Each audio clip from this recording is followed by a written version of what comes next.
School, so I work with the School of Education and Professional Studies, and they're very supportive of new learning materials and approaches, but I have to say that the first time that I ever heard about deaf support was the beginning of last year, because I had a profoundly deaf student in my course.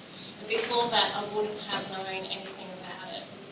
And that's quite concerning, I think, because I actually come from the School of Education and we're teaching people to become teachers. So I just wanted to say that it's a supportive school, but I think we even have a really long way to go. So just a bit of background about my course. I run a couple of courses, so I essentially work in the Bachelor of Education Primary, so we are training teachers to become primary, or students to become primary teachers. First semester course that I convene is English Education 1, and that is across 3 campuses, so Malcolm Bat, Logan and Gold Coast. We're 450 students doing this course last year. This semester I think I've got about 400. So last year, Rosemary emailed me. As I said, I had never heard of deaf support or disability services before, although of course I'd be aware of those situations having been a teacher. And so one of our international students was actually profoundly deaf, so he had to also learn a new language because the sign system from his country is very different to Auslan. And so he worked very hard at learning that. I have a really good friend who's quite a good lip reader. The student actually didn't have that skill. So how did you adapt? What did you do? I mean, when you got that email, what did you do apart from having a small heart attack? Well, that's true. Well, the first thing was I actually went to our Deputy Head of School Learning and Teaching and said, well, what are the support systems here, of which there were none? And I thought, well, that's not really good enough. We have to make sure that there's good access for the student. One of the things that was a problem was, as it was a new course, so I had to develop completely new materials, but I also was told to put all the lectures online as a flipped classroom. And that entailed having short videos and slides with my talking, and also some activities that the students could do, including looking at podcasts, listening to podcasts or YouTube clips, and that was what I was encouraged to do by the blending advisor. That's correct.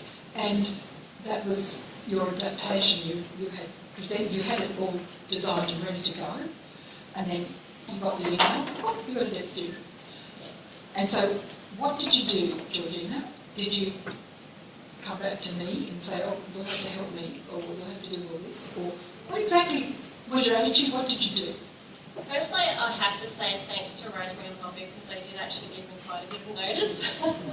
It wasn't the day before, my first lecture. So what we did, and I think this worked really well, was we organised a meeting with the student and the translator, with Bobby and Rosemary, and I think that's so important to actually meet face to face and not try and do this via email. That's right. That was really important. And with the online lectures, what I ended up doing, because there was a bit of toing and throwing, there was no commitment, I have to say, by the school to actually do captions for the student, I ended up transcribing all of my lectures for him, which I have to say was really beneficial for all the other students as well. And I really wanted to iterate that the process, by having the student in my course, it was a reciprocal learning thing. So because my students are going to become teachers, having the student in the class actually made them better teachers, because they learned how to support and accept people with different learning styles and learning needs.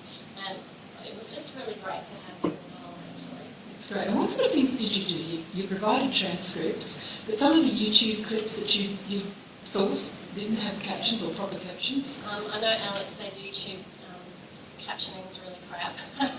And in fact, we had one of them. It's really, because my course is really big, I have about 9 tutors, and so sometimes they might actually use different YouTube clips in their classes. And as the student had Zane as his signer, he's hilarious, I have to say, if you know Zane, he'll know what I'm talking about. One of the YouTube clips, they just laughed the whole time about how stupid the captions were, and it was really good because then the student could actually communicate to the class and say what's really hard for him in order to actually, engage with those materials. And then what I ended up doing, I've just got one example to show you.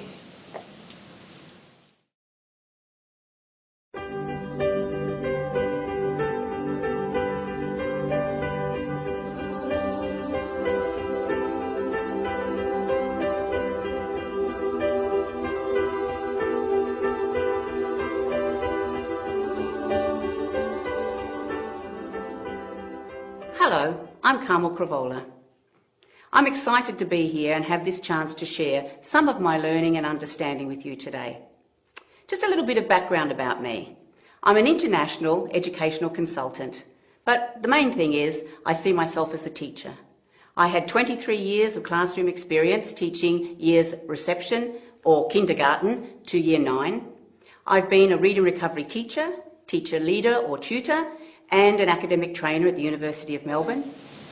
So you can see an excellent quality resource for students who are hard of hearing or deaf, and it's actually New South Wales government resources here. I couldn't find any in the Queensland government, but it was actually not too bad because we have a national curriculum now, so that's all good. So I think, is there any other questions? Okay, so does anyone have any other questions for Georgina? Yes, down the back. Now. I'm actually a very visual learner myself, and you were speaking before about how this has perhaps unexpected flow-ons for other users and learners, English speakers who are not do not speak English as their first language, or people with other disabilities.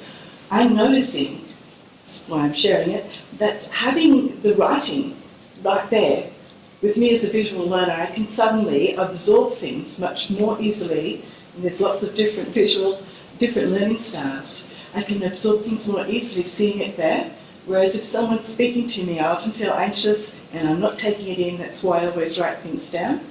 But even here, I couldn't see what she was saying, but as I looked at it, my anxiety slipped away compared to when I looked at her trying to strain to understand what she was saying. And before, I was actually watching a conversation in a real-time transcript. Found that very useful. I'm a little bit hard of hearing as well, but both things, the learning style and the disability, was amazing. I think it's really important, especially for people who are going to become teachers, because I only get notified if I have a deaf or hard of hearing student from Rosemary or Bobby. If they're identified, we might actually have quite a number of students who have auditory processing disorder, for example. And for that situation, I may not know, but now that I've been made aware of it, I'll make sure that every one of my lectures will have transcripts available. This year it's been a bit different. I've gone from the flipped classroom back to the Collaborate, and as the other girls showed you, they can see me, my video. I don't have captions yet, so I've still got a bit of a way to go. But that's what the students wanted. They didn't actually like the disengagement or the non-personal touch with flipped classroom. But I think it really has to go up. Like someone mentioned before, if you talk to your Dean Learning and Teaching, academics will, you really have to do it. It's actually should be core business for us. Thank you so much. And Kathy? I just want to add a point on what's been said, because I was watching a video clip a few weeks ago where someone was talking about captioning, and they were at a conference where they did some presentation or something, and only 95% of the people that watch captions are not deaf and hard of hearing. Right? And that's people think of captions of deaf and hard of hearing. That's what it's for. But 95% of people who watch captions are not deaf and hard of hearing. So it's all those other users or people, whether it's English as a second language, whether it's they have another type of disability or a learning disadvantage, or someone who doesn't know how to spell particular words. The captions provide all of that. So it's not just deaf and hard of hearing. But yes, it does does, if you're deaf and hard of hearing, it's the only way you can access that, right? But if you have to convince people to fund this, and you have to convince your head of school and so forth to invest in this, it's all about those different learning styles and all the diversity of your student population. Okay, I think that's about it for the moment. So we're going to move right along. Thank you very much, Georgina, for your participation.